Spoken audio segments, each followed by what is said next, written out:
activamente en el sector salud.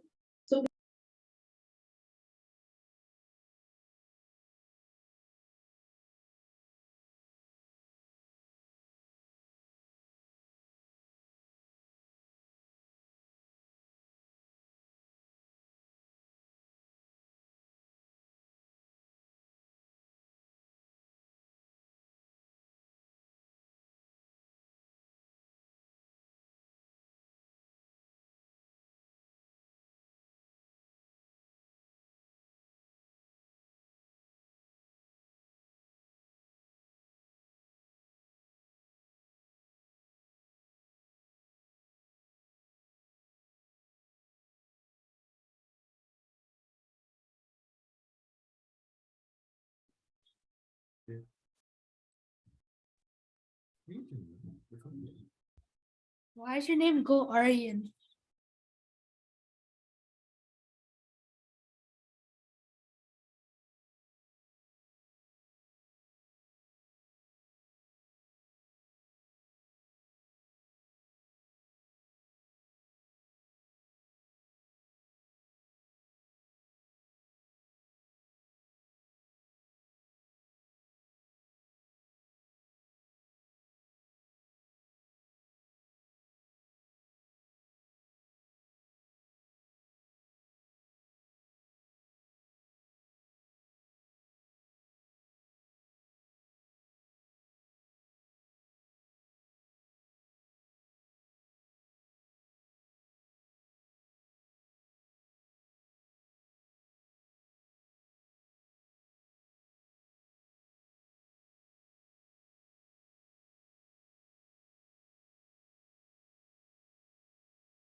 Assalamualaikum.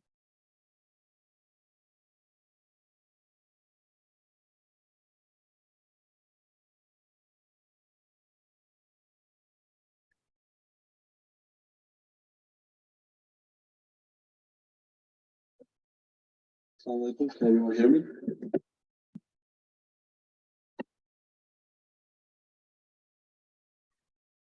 Assalamualaikum.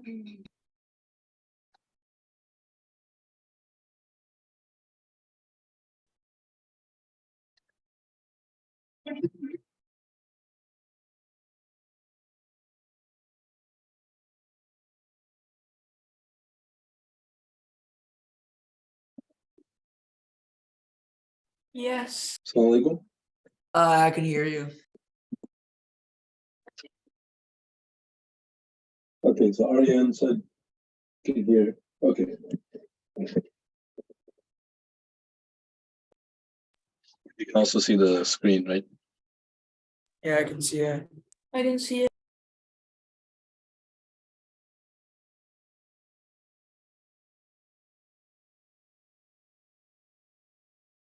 Okay, perfect. Bismillah, alhamdulillah, wassalatu wassalamu ala rasulillah. So, last few weeks we were talking about like our religion compared to other religions, right? We spent quite a bit of time talking about Christianity, talked a little bit about Judaism, right? So all of these religions, Christianity, Judaism, Islam, they all believe in basically all the prophets, as we mentioned. So Judaism, which prophets do they not believe? Do you guys remember? I believe that they don't believe like Isa alayhi salam and Prophet Muhammad sallallahu. In the Jewish religion, right? Which prophets do they not believe?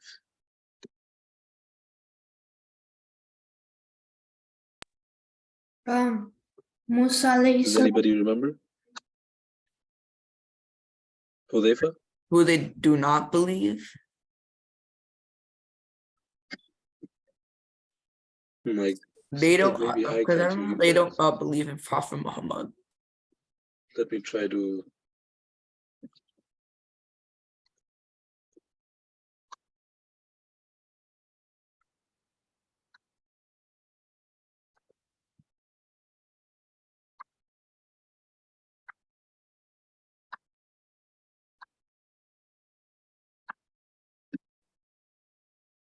Okay, sorry, Hudayfa, can you repeat yourself? I think I was the one who was not able to hear you guys. I think so, it was Prophet Muhammad sallallahu alaihi wasallam. Were there any other prophets that they did not believe? I think so, was like Isa alayhi salam also. Yeah. Yeah. And then the Christians, they added Isa Islam, not added, meaning they believed in him, but they still didn't believe in Prophet Muhammad. And then Muslims believed in all of them. And we believe in all of them. Okay, very good. So these religions are called the Abrahamic faiths. Okay, because Abraham is kind of like the you could say maybe like the Latin or the new Greek way of saying Ibrahim, right? Like I said, almost all the prophets in Islam, they have their Arabic versions of their names, and they have like the Hebrew and what we have in English today. So Ibrahim alayhi salam, they call him Abraham. So they call these three religions the Abrahamic faiths because they all believe in Ibrahim alayhi salam. Okay, so that's just something if you guys come across it, it's good to keep in mind. Okay, very good.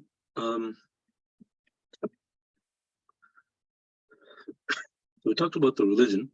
Let's talk about the description of Allah subhanahu wa ta'ala. So in front of us I have Ayatul Kursi. Before I go to that slide, does anyone have Ayatul Kursi memorized that would like to volunteer to recite it?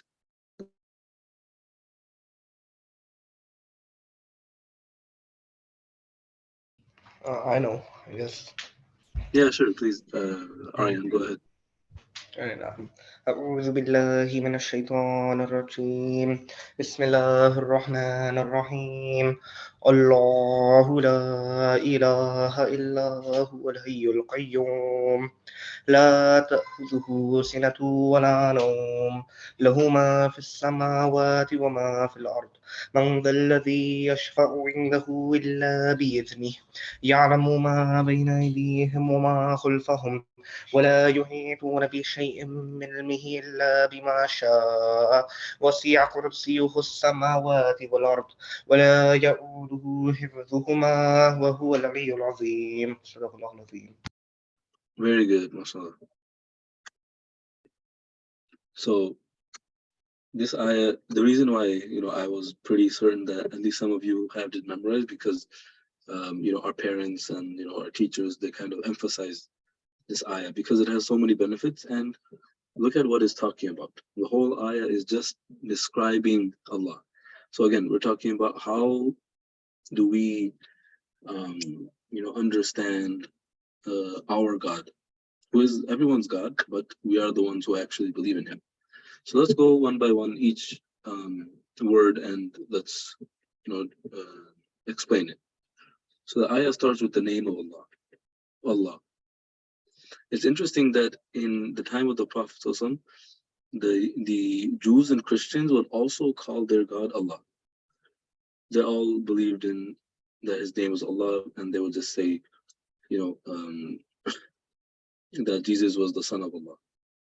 So they would use Allah. Nowadays, Christians and Jews, they don't use that. At least, the Arabs still do. But here they don't. They think Allah is like some idol, but that's his name. Okay, so right away it starts with saying Allahu la ilaha illahu. Allah, there's no God except him. Okay, Al-Hayyul Qayyum, the ever living, the all sustaining. Ever living means he was always alive and he will always be alive. So you guys remember in like the mythology stuff, those gods, they were born. Like they believed in Hercules and they believed in Hades and Hermes and all these other mythical gods. They, in their belief or their mythology, a lot of them were born like as babies and they grew up and then eventually they died. So we believe in Allah who never dies. And same thing with Christians. They believe that Isa alayhi salam, he died. They believe he died. So that's just like a complete, a big red flag that how can God die? Okay. So he is always alive. He never dies. There's that's what God needs to be. God has to always be alive. Okay, and then look at this next part. لا تأخذه سنة ولا نوم. Neither drowsiness nor sleep overtakes him. Okay, this is really interesting because what we believe about God is that he never rests for even a moment. He never gets tired. He watches everyone. He judges everyone. He rewards and punishes, and he speaks to people and speaks to angels, and he's managing everything. Now, if we have humans who manage everything, you have boss at work, or you have parents managing a household, eventually they get tired. They get tired and they get frustrated. They get fed up with the children. But Allah subhanahu wa ta'ala, he never gets tired. So he's constantly in Surah Rahman, كل يوم هو في شأن. And every day he's taking care of some matter. But he never gets drowsy and he never sleeps. Again, this is like some other mythologies, or even believe Christianity, like they believe that he rested. He created and then he rested. We believe that God doesn't rest. God doesn't need to rest. He doesn't have any weakness. Okay. The next part, to him belongs whatever is in the heavens and whatever is on the earth. So that means everything belongs to him. That includes ourselves. We belong to Allah. Our bodies belong to Allah. Our families belong to Allah. So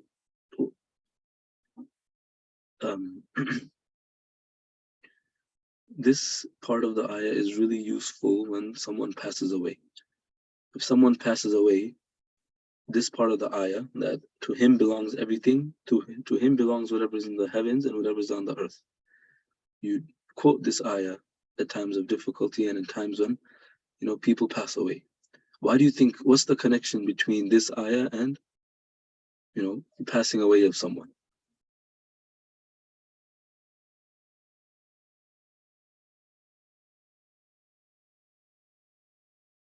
Do you guys have any guesses? Maybe this I is like probably the most important and the biggest one. And it helps a lot to people. Yeah, that's true. Maybe more so the meaning or the translation, right? For example, if someone in someone's family, they pass away, and they think about this ayah, that everything belongs to Allah, meaning every person belongs to Allah. Everything in the planet and the heavens and the sky and the universe, in outer space, everything belongs to Him. So that means if someone passes away, they belong to Allah and He can take them whenever He wants. Do you guys see that connection? If someone owns something, if something belongs to someone, they can take back their belonging whenever they want. Okay, so if someone passes away, it's a really sad event. But a lot of people, they think, why did God take away my mother when she was not even like that old, right? Someone's mother might pass away when when the mom is like 40 years old, they're still young, and then the children are like blaming God. This is a really common and sad thing that they do. Their parents passed away and then they blame God. Why did you take God? God, why did you take my mother when she was so young? She was such a good person. Or for example, people think when their children die. This is another very sad thing. Sometimes that children die. Young children, even before they're teenagers. Sometimes they get cancer, sometimes they get an accident, sometimes they have some health issue, and they pass away. And the parents, they become so depressed, and then they start to like get angry at God. They start to blame God, like, how could you take away, my child, for no reason? They say things like this. And you have to understand that everything belongs to Him. Meaning even our children, even our family, even our parents, they all belong to Him. So if they already belong to Him, He can take back whatever belongs to Him whenever He wants. He does not have to ask us, oh, is it okay to take away your family member now? He can take them back whenever, right? Yeah, Arhan said, God decides who passes away early and late. It is His choice. Yes, exactly. Perfect. Very good. Also, all the money and all the belongings, all the good things, that He has, they all belong to Him. So when He gives some people a lot of wealth and some people a lot of nice things, and He chooses to give other people less, that's His choice, right? They all belong to Him. He can choose whoever. Now, what if someone says, hey, that's not fair? Well, the thing is, it all belongs to Him, right? Number one, it all belongs to Him. And number two, people have different amount of things so that there can be a test. Some people, Allah gives them less, and that's their test. Are they patient? Are they grateful? And other people, Allah gives them more, and that their test is, are they going to use that amount of money for good and for charity, or are they going to use that money to just live in luxury without helping anyone else?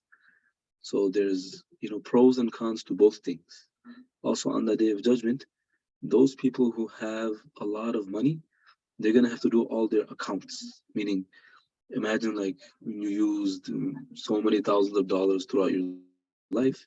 On the Day of Judgment, you're going to have like a kind of like a receipt. When you go to the store, you get a receipt. Oh, you spent this money here. Or you have your bank account or your credit card, and you see everywhere you spent the money. So on the Day of Judgment, you're going to have like a receipt. It's going to show everywhere you spent your money. So the more money you had, that means the more money you spent. That means the longer you're going to have to wait on the Day of Judgment. Whereas if someone doesn't have that much money, someone who's very poor, they never had that much money. so that on the day of judgment, they're not going to have such a huge, receipt book. They're going to have a really small list of things they spent their money on, and they'll be able to enter Jannah quickly. Okay, does everyone understand that?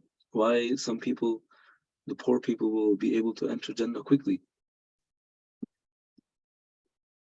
Is that picture clear, or does anyone have any doubts?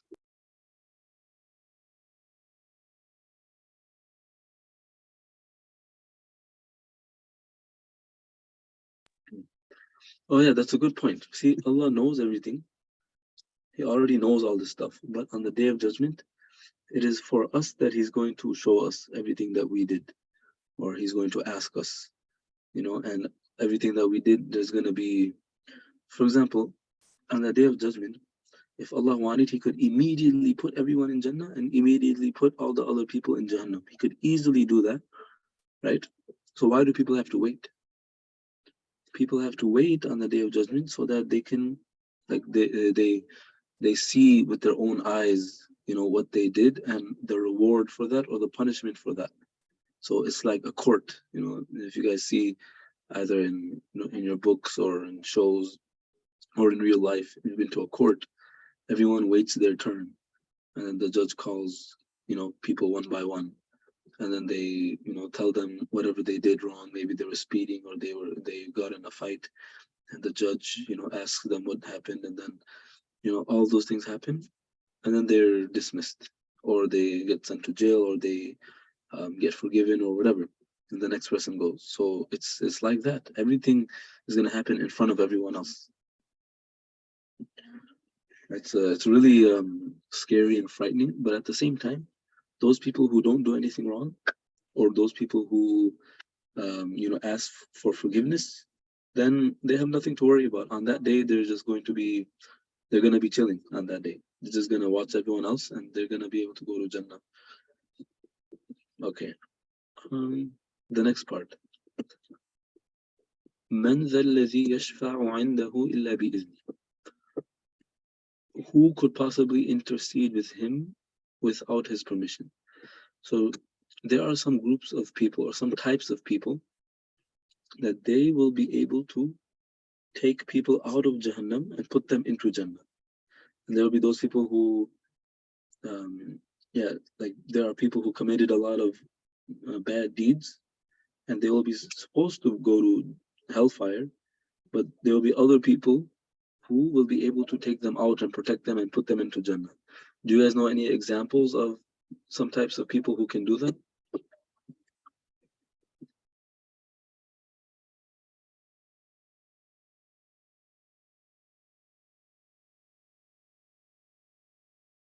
They will be able to take people out of the hellfire and put them into Jannah.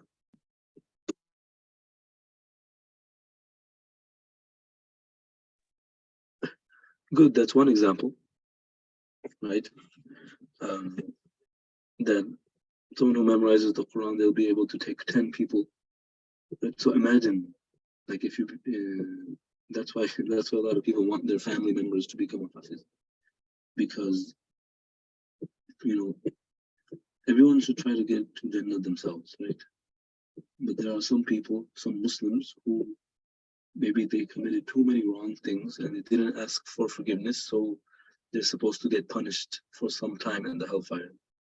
So this Hafiz can tell Allah, oh Allah, I'm going to, with your permission, I'm going to save this person from the hellfire. And then that person who's supposed to get punished will be saved because of the Hafiz, right? There's also the person who's a scholar, meaning they learn about Islam, about the details about the Prophet, about the Quran. There's also the person who fights in a battle for the sake of Allah, and they're killed in that battle. They're called a martyr or a shaheed. That person can also take other people to Jannah. So it's a really nice opportunity that Allah gives to people. But at the same time, it's only because of Allah's will. It's only when Allah wants it and He gives permission, then He'll allow that. Imagine, like, if you guys are if you're in school and like, there's maybe like 5, 10 kids, they're all messing around in the classroom, and then they have to go to detention, for example, just imagine. So then imagine another person, maybe one of your friends who didn't go to detention, he just comes to the classroom and he says, hey, I'm here to take out 3 of my friends from detention and just take them with me to, you guys, they had like recess in elementary school, so they do that. So then these kids who are supposed to be punished in detention, just because they know this good person, they're able to get out of that and go and have fun. So just like that, a Hafiz, or these people who they've done a lot for Islam, they'll be able to take people who are supposed to be punished and put them in Jannah. It's a really big blessing. Aryan said a Muslim dying from a virus is also counted as a shaheed. Yeah, there's a hadith with different types of people, or people who die in different ways. One of them is a person who dies from a plague, right? A plague. So a plague is more than just a virus. A plague is more like, they had the Black Death. COVID could technically count as a plague. I believe a lot of scholars do say that those people who died from COVID, they get that reward. So we make dua that they do get the reward. COVID, I think, is a pretty good example. And they had even more stronger plagues back then, right? These stronger viruses. Basically, if you get it, if you test positive, then you're gonna die within a few days. So that's how strong those viruses were. Alhamdulillah, we don't have them now, but back then, basically, how we had quarantine? Back then, you had to stay in quarantine. If you left quarantine, then whoever the virus or the plague spreads to, they're gonna die too. It was a really like scary thing. Arhan, Allah basically testing us by creating Earth and see if we do good. Yeah, it's the Earth is like, yeah, He made the coronavirus and want to test us and see what we will do. Yeah. Everything's a test, You just have to get your head in the game. You see the goal at the end, and you just have to not lose focus. Don't get distracted by, trying to chase like all kinds of luxury without forgetting, while forgetting your prayer, forgetting, how to treat people good, forgetting about your morals, forgetting about your parents, all those things, right? Just focus, because all this stuff, yeah, fine, maybe you earn a lot of money and you have a lot of nice things, but after a person passes away, then it's all gone. They don't have any of that anymore. So it doesn't make sense to enjoy temporary things in that way. Okay, very good. Let's go to the next part. So this word where it says yashfa'u, shafa'a, intercede, that's just another word for asking Allah to forgive someone else, or asking Allah to save them from the punishment. So these people will be able to do that. Look at the next part. يَعْلَمُ مَا بَيْنَ أَيْدِيهِمْ وَمَا خَلْفَهُم. He knows what is ahead of them and what is behind them, right? It's so amazing that Allah knows our whole past and He knows our whole future too. I think that's like kind of mind-boggling, that Allah already knows what we're going to do tomorrow. He already knows how we're going to die, when we're going to die. He already knows if we're going to, if people are going to go to Jannah or Jahannam. He already knows everything. He already knows everything.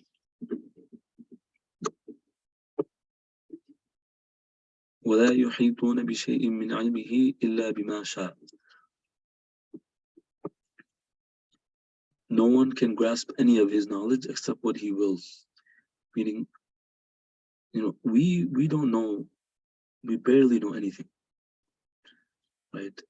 Sometimes we know our own past, but sometimes we forget a lot of it. And we don't know the future at all. We can guess what's going to happen tomorrow, but we don't know the future. And yeah, you said He knows the past, present, and future. Yeah, everything is like the same to Him. He knows everything.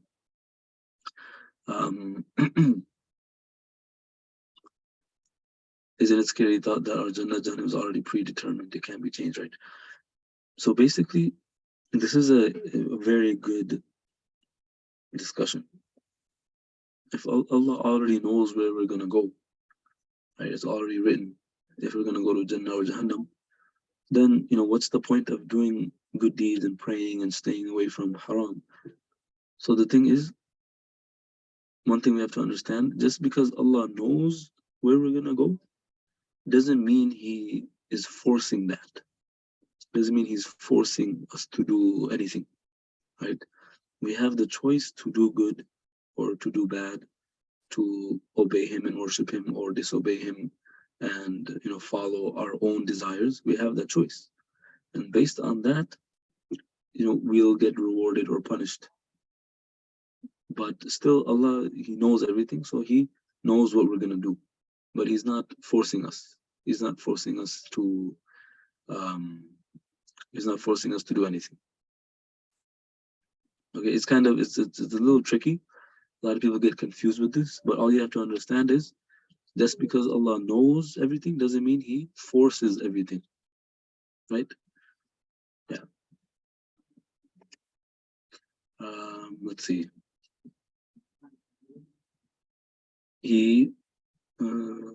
His seat encompasses the heavens and the earth. وَسِعَ كُرْسِيُّهُ السَّمَاوَاتِ وَالْأَرْضِ. This is why it's called Ayat al-Kursi. What does kursi mean in Urdu? I'm sure most of you guys, all you guys probably know.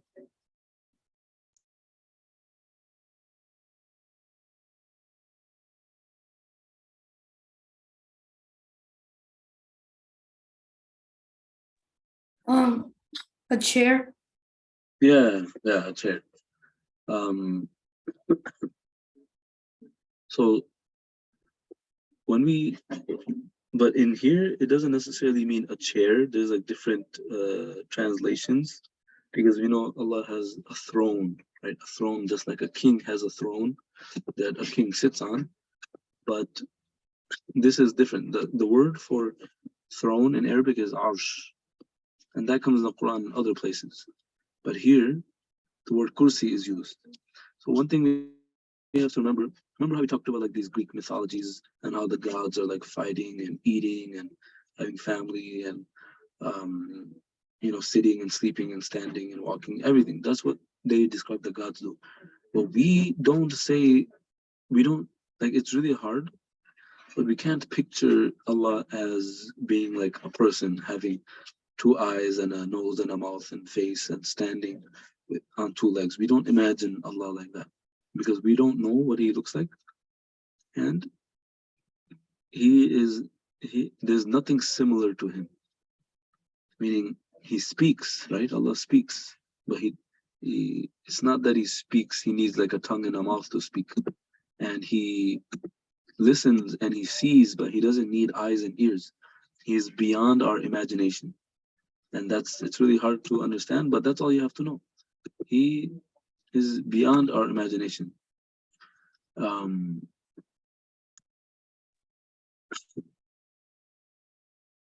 Yeah, okay, so there were some interesting things going on in the chat. Yeah, so Aryan said, isn't it true that if you make a major sin and ask for forgiveness, Allah will forgive it if you are sincere, as He is all forgiving? Yep, that's true. Remember the story we talked about, the man who killed 99 people? Committed so many major sins. I mean, killing, he was basically like a serial killer. But he asked for forgiveness, sincere forgiveness, and Allah forgave even him. So it's very hopeful. It's very amazing. Some people think that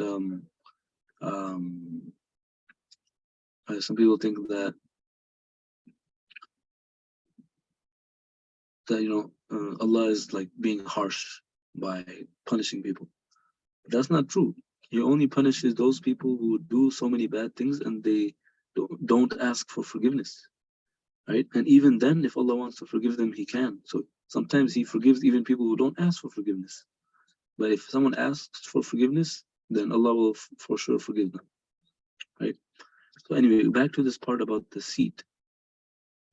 There is a creation of Allah that is so huge, is bigger than this whole world and the whole galaxy, the whole universe, and all the 7 heavens, and encompasses everything,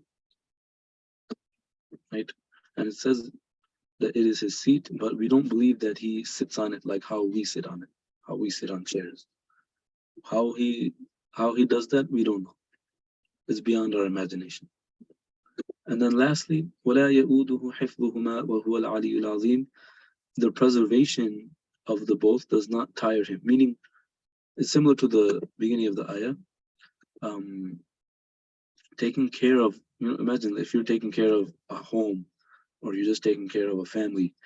It's a lot of work. It's very exhausting. But for Allah to take care of the entire universe, it doesn't even, make him tired one bit. There's no effort involved for him. وَهُوَ الْعَلِيُّ الْعَظِيمُ. He is the most high and the greatest. So you can see this ayah is so beautiful. It's amazing. It's so powerful. That's why they encourage us to memorize it and recite it after every prayer. This ayah, if you have it memorized, and even if you don't, in this ayah is in the Quran, you should read it before going to sleep every night. Because when someone reads it at night before going to sleep, then Allah appoints an angel to guard you the entire night. He'll appoint an angel to guard you the entire night from like evil spirits and from any harm, right? Yeah, Ayatul Kursi is an ayah. It's an ayah from the Quran.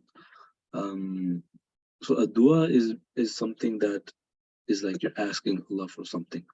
Like Rabbana, all the Rabbana Atina Fid Dunya, and all the Rabbana duas in the Quran, those are ayahs and duas. A dua is basically you're asking Allah for something. So in this ayah, we see the translation. You're not asking a dua for Allah, right? So it's not considered a dua, but it's considered an ayah of the Quran. Now, ayahs and duas, they both have like effects. They both have benefits. But this ayah is like Surah Fatiha. Right? For example, Surah Fatiha is a surah, and it has a dua in it too, right? Because Ihdina Sirat al-Mustaqim is you're asking Allah, oh Allah, guide us to the right path. So that's a dua as well. So it's really interesting how in the Quran, there's some ayahs that have so many benefits, and then there's other ayahs that are ayahs and duas. Yeah, very good question. Okay, someone mentioned the 99 names.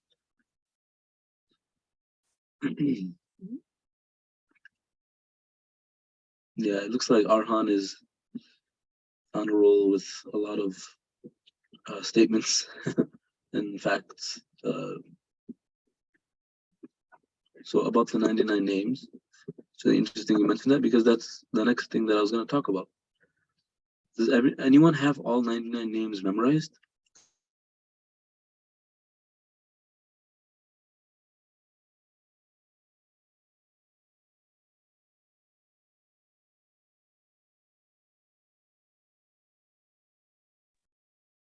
So mashallah, Aryan, you have them all memorized?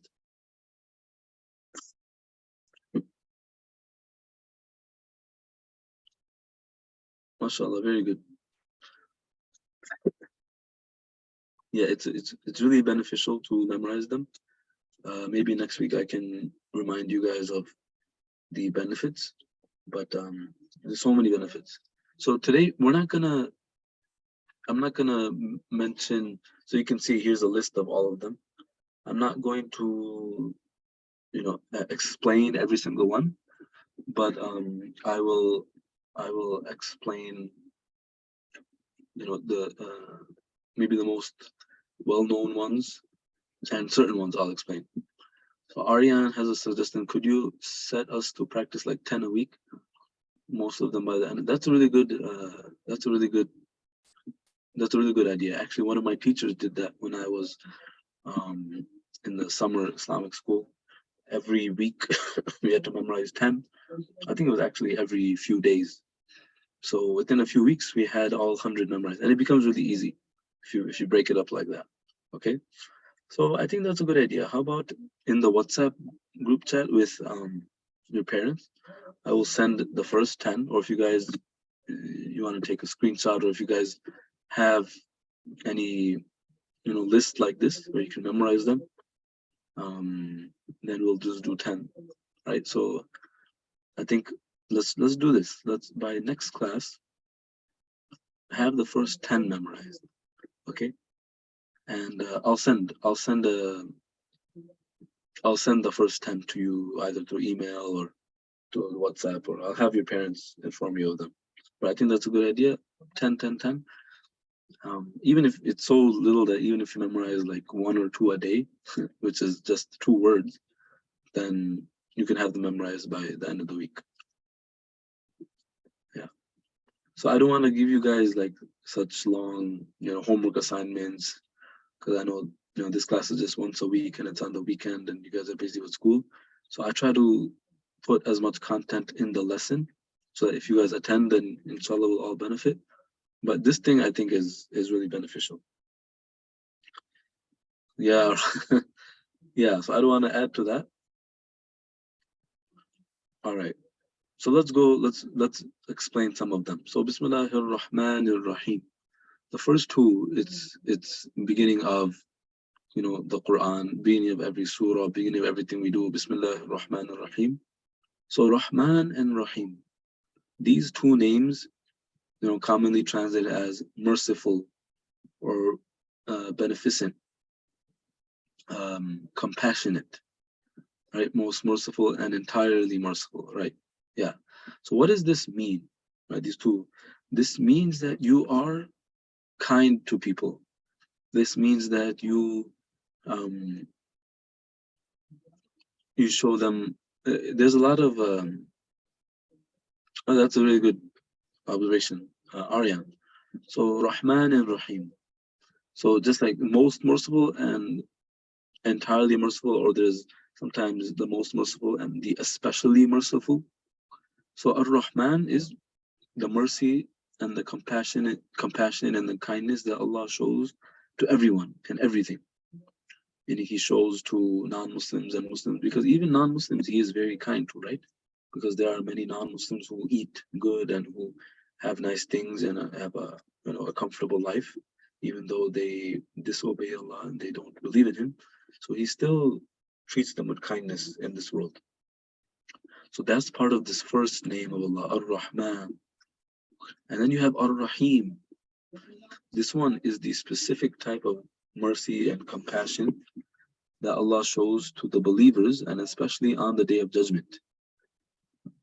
Okay? So it's like a special level.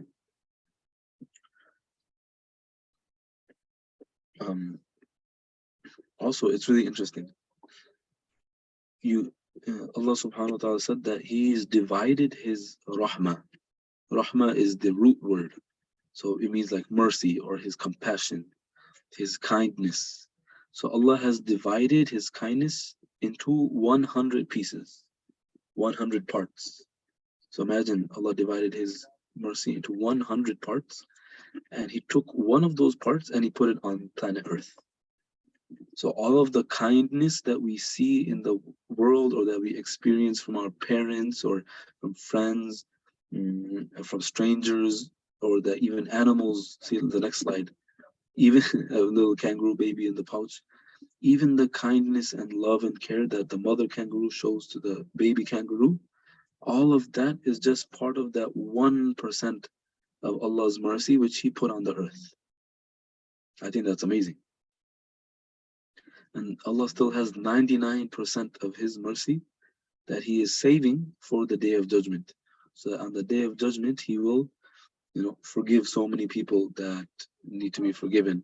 He will put so many people into Jannah, even if they don't really deserve it, but He'll, out of His mercy and kindness, He will tell them to go to Jannah as well. So His kindness and mercy is just beyond our imagination as well. Okay, yeah, Aryan, Malik, Quddus, Salam. So Malik means the king.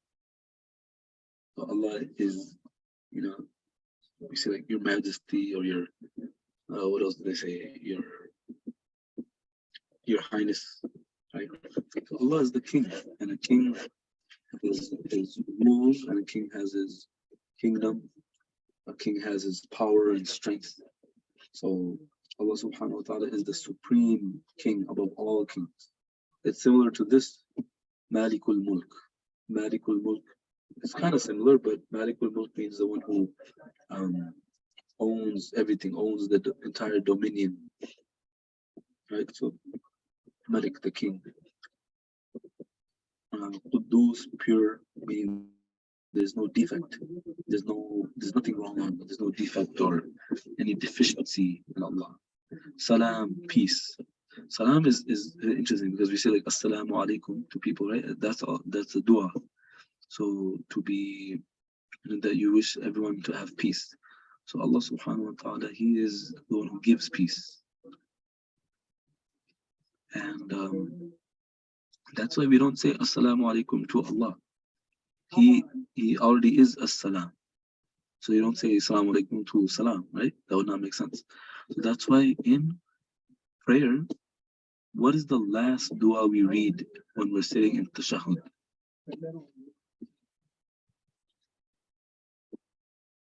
Or not the last, but in tashahhud, what do we read?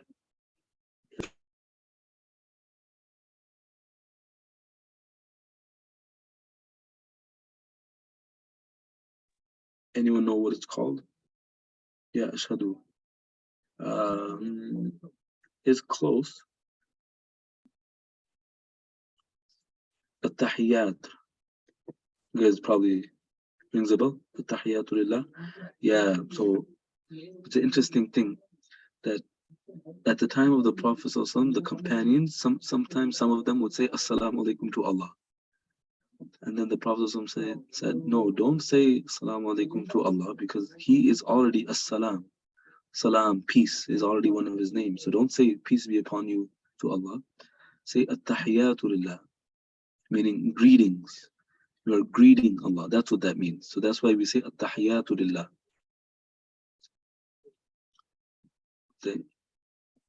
Okay. Let's see. Khaliq and Al-Bari. These are number 11 and 12. These are means that Allah subhanahu wa ta'ala is the one who creates and He makes. He is the maker, He is the creator. He creates things out of nothing. So like, you know how we say like we have creators, like this person created a house, or this person created a video game, or this person creates content, right? These content creators. Well, in our world, a normal human being can't create anything without using other things, right? We need to create a house, for example, right? We don't really say create, we say build a house, because you go get wood and steel and, you know, carpet and everything, and you put it together. You can't just make a house from nothing.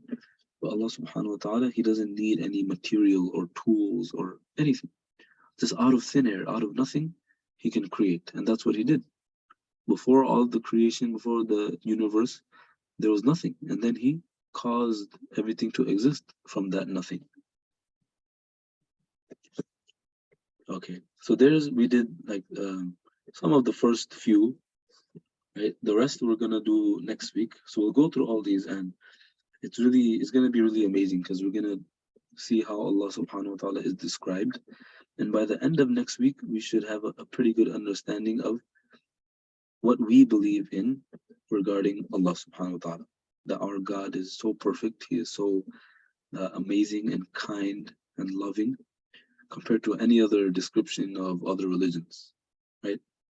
So what that does is that causes us to love Allah more and to, you know, see Him as the best of friends and the best of caretakers, etc. So yeah, right now we're just gonna do the first 10 for homework. Just memorize the first 10. Maybe some of you have already memorized it, and some of you maybe can memorize it, you know, within 5-10 minutes. But for next week, just do the first 10. Okay.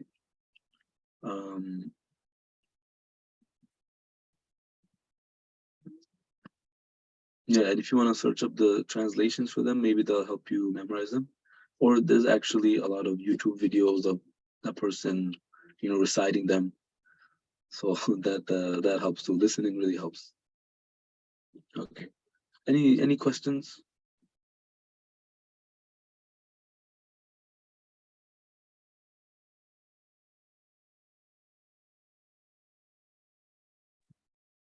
Okay. Yeah, next week we're gonna finish this topic about Allah subhanahu wa ta'ala. It's really important. A lot of kids and even grown-ups, they don't really know that much about their own God. How, like, He's the one who created us, and He's the one we're gonna have to meet when we die, and He's the one who we ask for everything that we need. So it doesn't make sense that we don't know about Him. So we have to know about Him, and that sometimes it's just a misunderstanding or a lack of knowledge. Sometimes people don't really know their own creator. They don't know their own God. So then they don't really have a reason in their mind to follow Islam. But once we know who Allah is and that He's with us, watching us right now, we're talking and He can hear everything. So we truly realize that, then following Islam and staying away from haram becomes really easy. Because at the end of the day, you'll just want to beat Him. Okay, so we'll finish this up next week, and then after that, we're going to talk about some other topics. We're going to talk about, maybe you guys can suggest if you guys have any interesting topic you guys want to cover, but most likely, as it was said on the poster, we're going to talk about, halal and haram things to consume, meaning like, maybe you guys are not too exposed to it in your schools or community, but it's really common to abuse drugs and things like that. And then, just understanding how to be a Muslim when everyone else is non-Muslim, doing things that are against Islam, how to manage that. And then we'll also talk about, I have to check the slide again. And then before Ramadan, which is next month, we'll probably do a little bit of review of fasting and the rules of Ramadan. Okay. All right. There's no questions. You guys take care. I'll see you next week. Assalamu alaikum. Wa alaikum salam.